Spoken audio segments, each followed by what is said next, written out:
Hey guys, Brad Danger here, and you've been asking for it, so I'm delivering. You want a Porsche that won't nuke your bank account faster than you can say Nuninflero? Yes, you've come to the right place. Today, we're counting down the only 5 Porsches that I would buy this year. The ones that gearheads love, won't tank in value, and might even make you some money driving them. Yeah, drive the right Porsche for a year, sell it, and you could basically drive it for free or even get some cash. That sounds ideal. These picks range from cheap, seriously, to spendy, but each one is an enthusiast wet dream with a good chance of holding steady or climbing in value.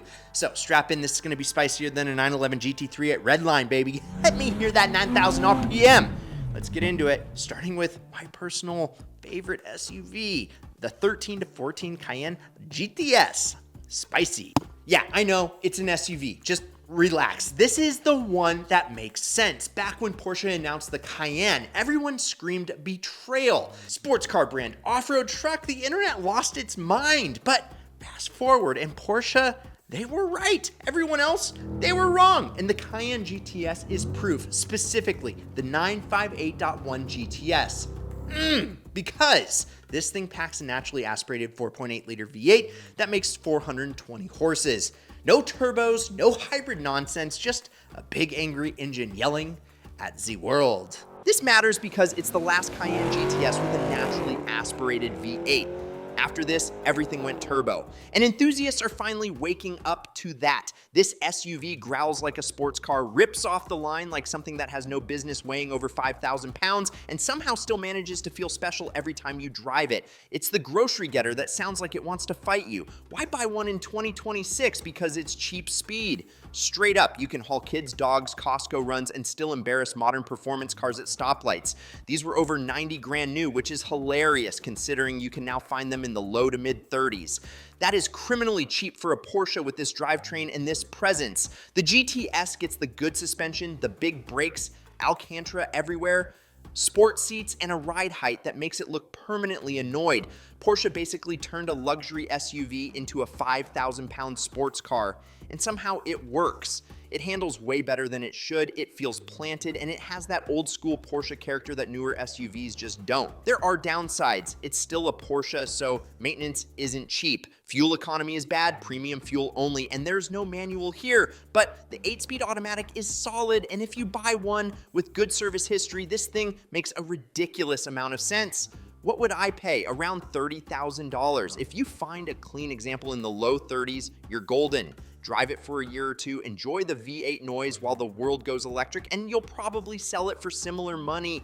A V8 Porsche SUV you can drive for free is unhinged. Hey guys, Brad Danger here, and if you're even thinking about getting into the next car giveaway, well, you're gonna wanna put your name, your phone number, and your email in the form right here. This is where we drop the heads up first, the best deals, and the real early access when the next dual car giveaway goes live. We literally just gave away a 700 horsepower GTR and life-changing cash to Rocky from New York. He flew out, spent the weekend with us, lived the whole experience, and we shipped the car straight back to his home. No gimmicks, no catch, just a regular guy whose life looks way different now. That giveaway is done, but the next one's coming up real fast, and this is how you make sure you don't miss. If you want a real shot at winning your dream car plus cash, get your info in over here right now, because last time it was Rocky, this time, who knows? It could be you.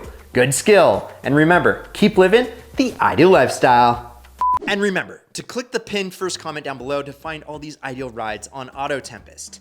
And next up is the car that proves the internet can be wrong for a very long time. And your boy actually put his hard-earned cash on this car just a few years ago. It's the early 2000s Porsche 911 Carrera 4S 996. Yes, I said cheap and 911 in the same breath. Or did I? Well, it is cheap and it is a 911. So deal with it. The 996 has spent decades being bullied for its headlights, but here's the thing, the Carrera 4S is the one that changes minds. It's basically a turbo without the turbo. Wide body hips, turbo bumpers, big brakes, and all-wheel drive. That iconic light bar across the back, the best rear end in all of 911 history.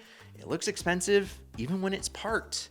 IMS, RMS, OLL. Under the hood is the 3.6-liter flat six, making 320 horsepower, and the only transmission you should buy is the 6-speed manual. This was the hot 996 when it was new, and now it's the one everyone wants as people finally realize the 996 is a real 911. Driving it is peak old-school Porsche. Hydraulic steering, mechanical feel, no digital filters, just grip, balance, and that classic flat six sound. The wide body stance gives it presence, and the all-wheel drive makes it usable year-round. It feels modern enough to daily, but raw enough to feel special every single drive. Yes, there's the IMS bearing conversation. Most of these cars have already been sorted. Just check records or budget the fix and move on with your life. Do that, and the car is shockingly reliable for something that's over 20 years old. Pricing is still reasonable. You're looking in the mid-30s to mid-40s depending on mileage. 40,000 is the sweet spot for a clean manual coupe. At that price, you're buying into a car that people are finally respecting.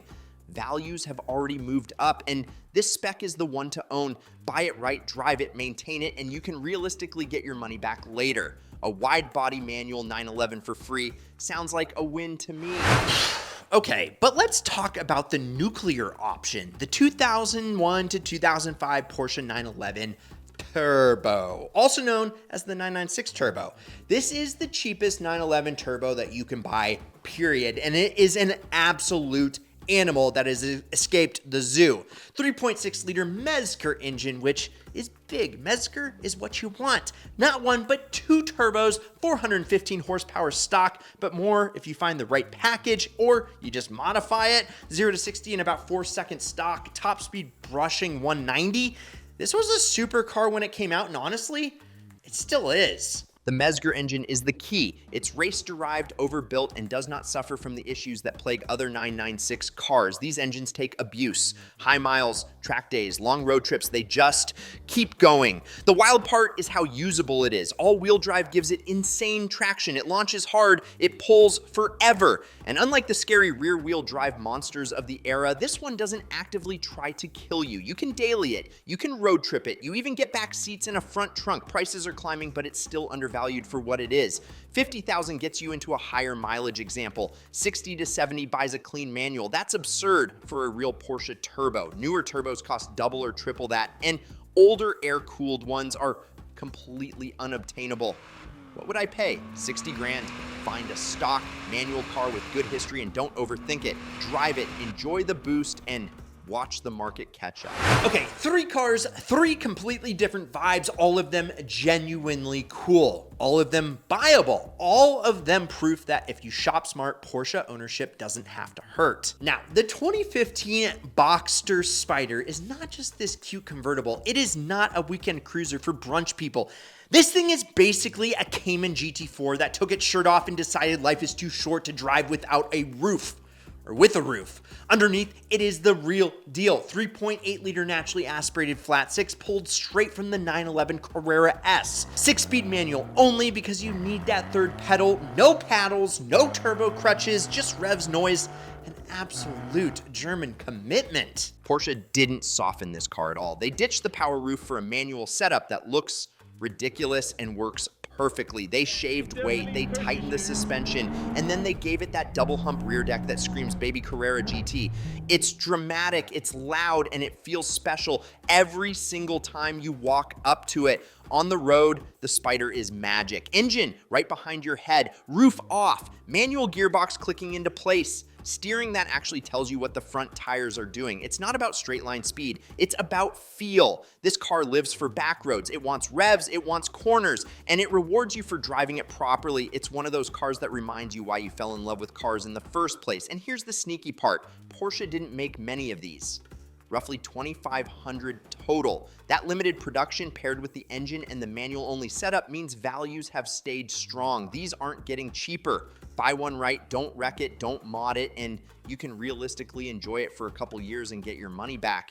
80 to 95,000 is the range, with the sweet spot closer to the low 80s if you can find one with miles. Roof down, flat six, screaming, and you're basically borrowing a mini supercar for free.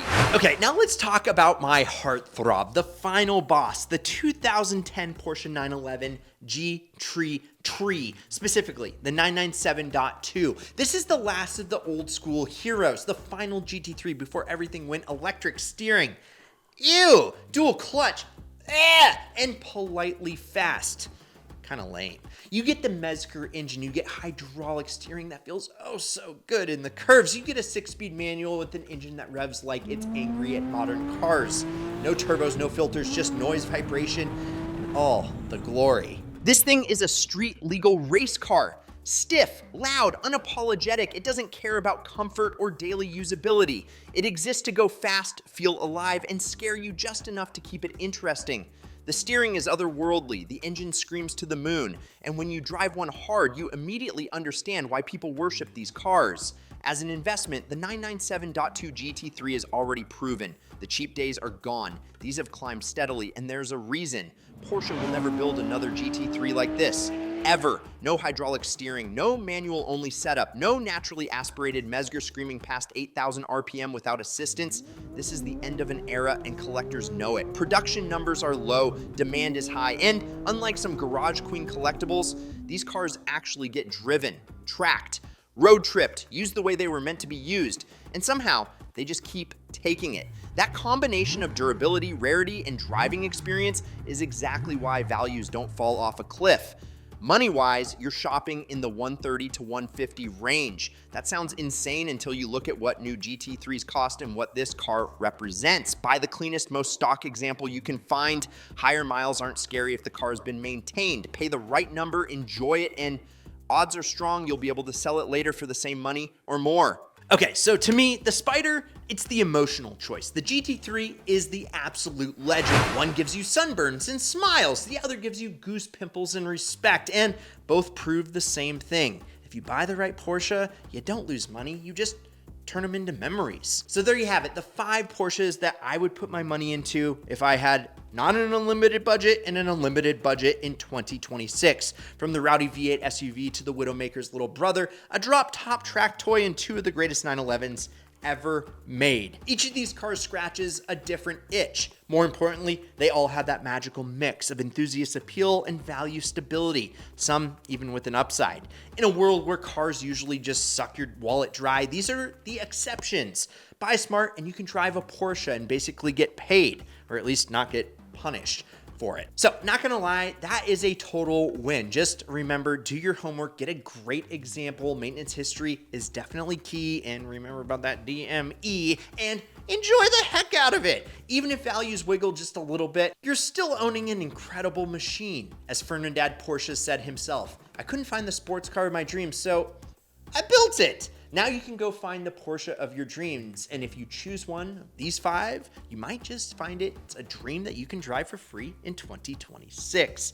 And remember to go to winthisIdealcar.com to get entered to win your dream car plus cash. And if you enjoyed this video, well, let me know in the comments down below, and like, subscribe, turn on that notification bell, and check out some of these Ideal vids over here. I'm Brad Danger. This is Ideal. We'll catch you next week, and promise me one thing: keep living the Ideal lifestyle.